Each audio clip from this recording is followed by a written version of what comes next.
Então, gente, vamos continuar aí a correção. Na oitava questão, ele pede a incorreta. Então, a gente tem que destacar, como eu disse já para vocês, né? Ele pede a incorreta sobre o condoreirismo, que é relativo à ave condor, que simboliza a liberdade. Justamente a liberdade que a terceira fase, a terceira geração do romantismo prega, né? Busca, certo? Então vamos lá. Seu principal representante foi Castro Alves, o primeiro grande poeta social brasileiro. Verdadeiro.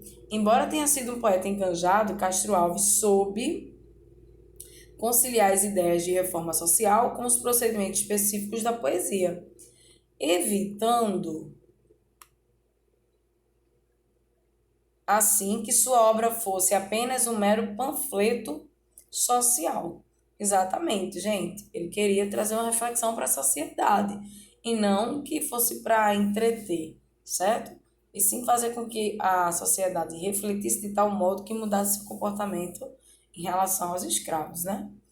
Letra B. O condoreirismo, também chamado de corrente hugoana, alusão ao escritor francês Victor Hugo, né? Victor Hugo, escritor francês, né, da Europa, que influenciou a terceira geração do romantismo, uma geração que busca a abolição dos escravos. Victor Hugo ele foi autor de Os Miseráveis, Corcunda de Notre Dame, obras, né, livros clássicos que a gente já pode encontrar em filme. Encontrou vários adeptos no Brasil, como Castro Alves, Pedro Luiz, Pedro Calazans e Souza Andrade. 4 autores para o condoreirismo.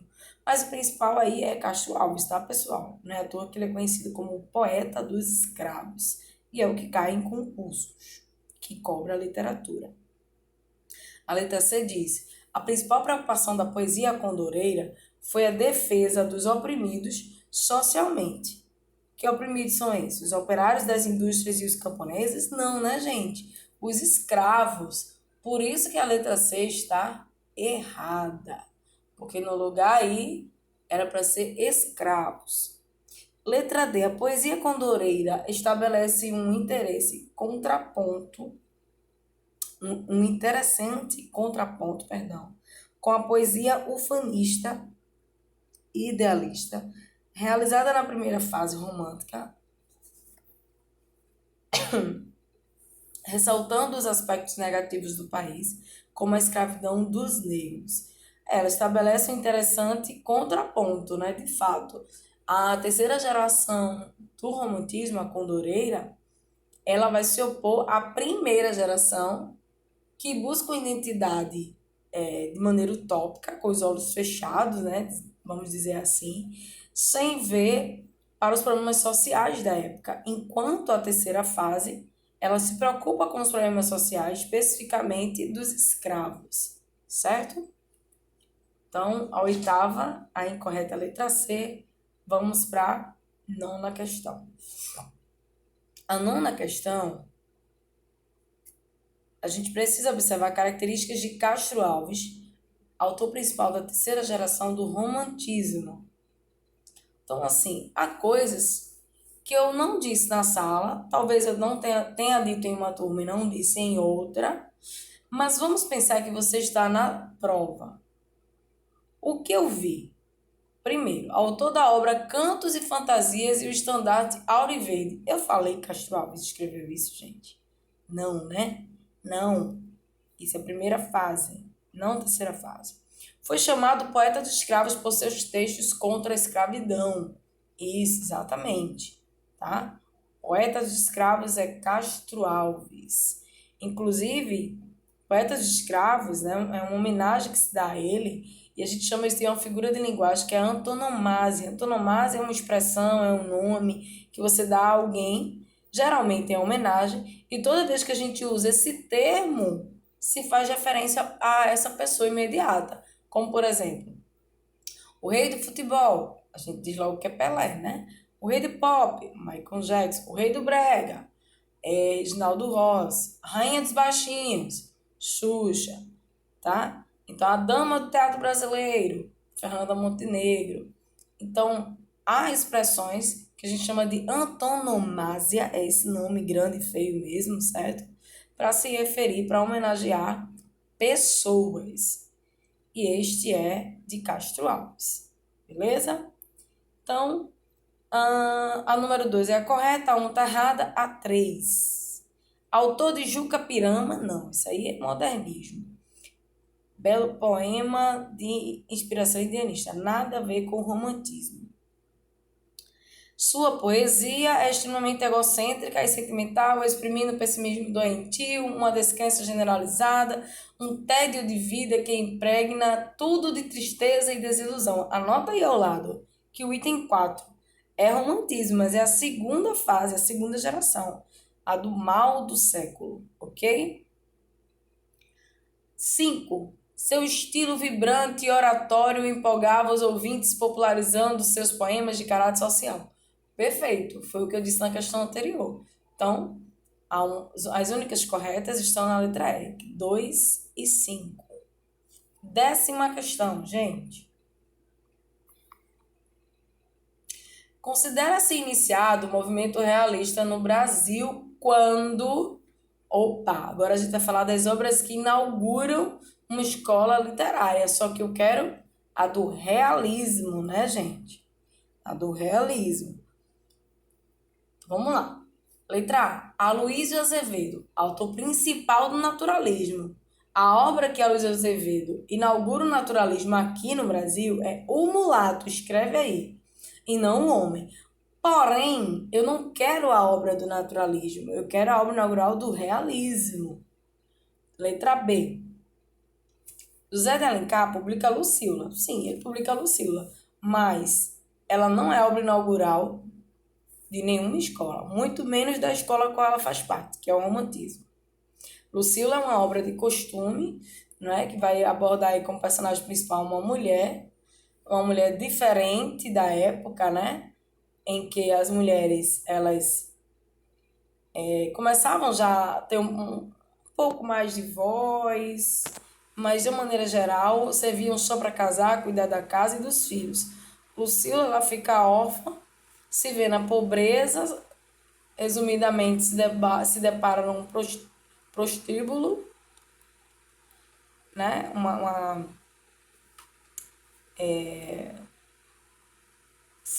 Na verdade, ela se torna mulher da vida, né?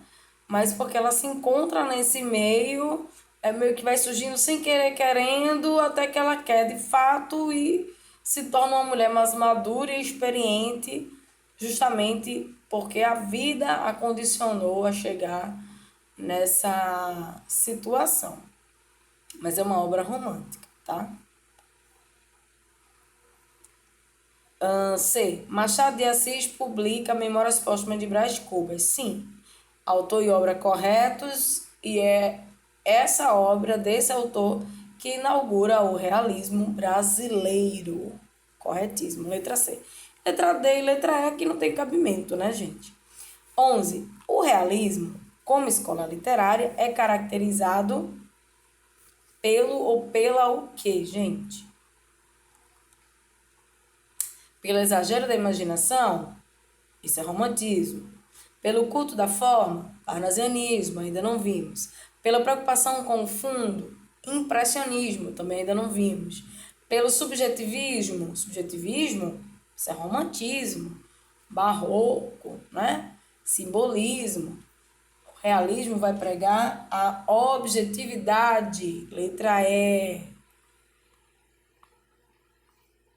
Questão 12 agora, sobre o realismo, revela-se que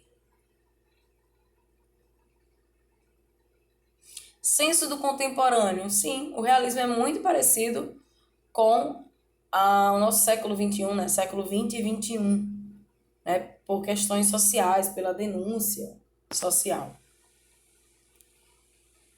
Encara o presente, ou seja, ele vê o presente como uma verdade, a realidade dele. E aí o realismo encara o presente do mesmo jeito que o romântico encara o passado e o futuro. Porque para o romântico o passado e o futuro é uma coisa que existe, é a verdade, certo? Ainda que não seja, ainda que seja idealizada. Eu fiz uma comparação aqui, que o realismo encara do mesmo modo que o romantismo encara o passado e o futuro. Só que o realismo encara o presente, tá? Isso é verdadeiro. Segundo, o retrato da vida pelo método da documentação, em que a seleção e a síntese operam buscando um sentido para o encadeamento dos fatos. Perfeito. Como eu coloquei no mapa mental, vocês devem ter observado, romance de tese. Romance de tese é uma obra que, apesar de fictícia, ela é baseada, né? Ela tem argumentos e análises psicológicas dos personagens como se eles fossem reais, porque na verdade é inspirado na sociedade realista, entende? Então é como se fosse um método da documentação, é retrato da vida pelo método da documentação. Eles usam um romance para como se fosse documentar o que aconteceu naquela época, falando da sociedade, tá? Do século XIX. 3. Técnica minuciosa, tô aqui, ó. Técnica minuciosa, dando a impressão de lentidão, de marcha quieta e gradativa pelos meandros dos conflitos, dos êxitos e dos fracassos. Sim, o realismo ao detalhamento na obra, eles são realmente, fazem uso da característica do descritivismo, perdão. E eles vão retratar não só os ganhos, mas também as perdas, né, da vida do homem, a vida social do homem. Portanto, letra B, as 3 afirmativas estão corretas. 13. A 13 eu já marquei para vocês aqui, ó, não. Das características abaixo, sobre o realismo, né? Qual é aquela que não pertence ao realismo? Gente, vamos lá. Preocupação crítica? Pertence. Visão materialista da realidade? Sim. ênfase nos problemas morais e sociais? Sim. Valorização da igreja? Não. O foco deles não é a igreja. É lógico que a igreja, a religião católica, né, cristã apostólica romana, ela ainda é oficial no Brasil e dominante. Mas a preocupação dessa escola não é valorizar a igreja nas obras, certo? E sim fazer uma denúncia da sociedade, dos comportamentos do homem. Então, letra D aqui não condiz com o realismo. 14. Estão relacionadas a seguir características de movimentos literários. Delas, apenas uma não se refere ao naturalismo. Ó, gente, de novo, não se refere ao naturalismo. Qual é a alternativa? Vamos lá. Busca da objetividade. Deixa eu focar aqui. Objetividade científica. Sim, com certeza. Eu já disse isso nas questões anteriores. Idealização da natureza, gente, não. Isso é a primeira fase do romantismo. Já marco essa, porque essa não condiz com o naturalismo. Todas as outras alternativas, se vocês observarem, faz alusão às características do naturalismo da época, tá? Questão 15. Só que a questão 15 ainda está aqui embaixo, Cília. Verdadeiro ou falso, né? Eu acabei não percebendo, gente, que essa alternativa ela ficou sem. Essa questão ficou sem alternativa. Acho que na hora de digitar eu me empolguei, né? E, enfim. Então, não tem alternativa. Eu vou corrigindo e vocês vão colocando aí verdadeiro ou falso, certo? Para saberem o gabarito real. Vou inventar aqui uma letra F, ó. Letra F, né? Melhor. Na de vocês, aí no gabarito de vocês, eu pus que era a letra A. Eu vou corrigir a letra A para ser letra A de fato, né? Vocês façam o mesmo aí. Vamos descobrir qual é a verdadeira alternativa. O que é verdadeiro de fato e o que é falso de fato. Assim, vamos lá. Pode-se dizer que uma das maiores influências sofridas foi a do positivismo. Sim, uma das maiores. Não foi a única. Além disso, teve o determinismo e o darwinismo. Então, verdadeiro. Vamos lá, vamos acrescentar aqui. Certo?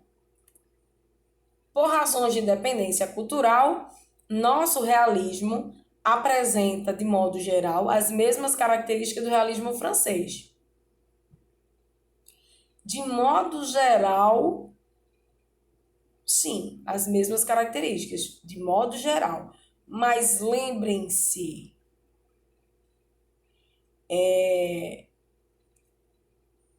de modo geral, toda escola literária vai se assemelhar, brasileira vai se assemelhar com a da Europa.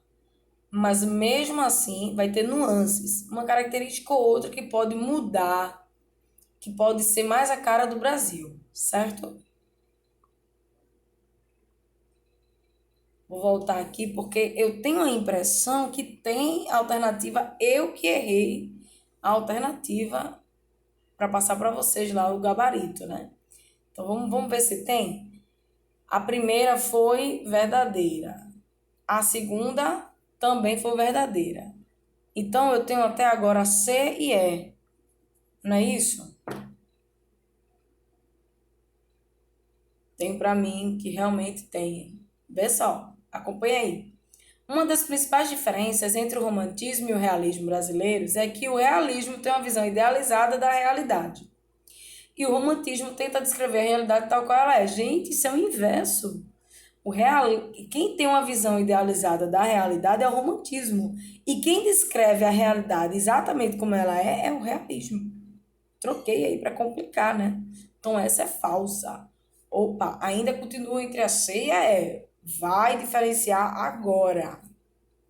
Os naturalistas mostram em seus romances que o homem é determinado pelo meio e pelo momento histórico. Os naturalistas fazem isso? Sim, eu falei isso em sala. É a influência do determinismo, que vai pregar que o homem é influenciado pelo meio, portanto, essa é verdadeira, né? Até então parece ser a letra C. Vamos ver se a última é falsa. Regionalismo, iniciado com o sertanejo de José de Alencar, é um exemplo típico do naturalismo brasileiro. Falso. É um exemplo típico do romantismo brasileiro, né? Eu coloquei letra maiúscula, até uma aluna tirou uma dúvida no grupo, eu não olhei a questão, ela escreveu, eu pensei, não, tá verdadeiro, naturalismo brasileiro, se for com letra minúscula, é no sentido de naturalidade da natureza do sertanejo, tá correto. Mas se eu tenho naturalismo com letra maiúscula, é escola literária. Então, José de Alencar não é do naturalismo, é do romantismo. Portanto, falso. Letra C, tá, galera? Corrige aí. Vamos para a última questão, que é a questão 16, ela é baseada num texto pequeno e é o nosso último texto. Diz assim: e naquela terra encharcada e fumegante, naquela umidade quente e lodosa, de lodo, né, gente? Começou a minhocar e esfervilhar, a crescer um mundo, uma coisa viva, uma geração que parecia brotar espontânea ali mesmo, daquele lameiro de lama, a multiplicar-se como larvas no esterco. Pois é, um trechinho da obra O Cortiço de Aloysio Azevedo, do naturalismo. Eu estou perguntando aqui qual é a verdadeira, né? Uma característica fundamental que a gente pode observar aí nesse trecho, fazendo um link com o naturalismo. Compreensão psicológica do homem? Não, isso aí eu foco em Dom Casmurro, Memórias Póstumas do Realismo Machado de Assis. Uma compreensão biológica do mundo? Sim. Olha, lodosa, lodo, lama, esfervilhar, brotar espontaneamente, minhocar, terra encharcada, gente, lavas no esterco, tudo isso são aspectos reais do mundo, da natureza, do homem, da terra que o homem vive, certo? Isso não tem nada de psicológico, portanto, letra B. Letra C não pode, né? Porque é romantismo. Letra D, se faz muito mais menção à religião, seria barroco, mas isso aí não tem nada a ver com o texto. Uma visão sentimental da natureza, primeira fase do romantismo. Portanto, 16 de letra B. Gente, Prazer tirar dúvidas, explicar tudo isso para vocês. Qualquer dúvida é só falar comigo.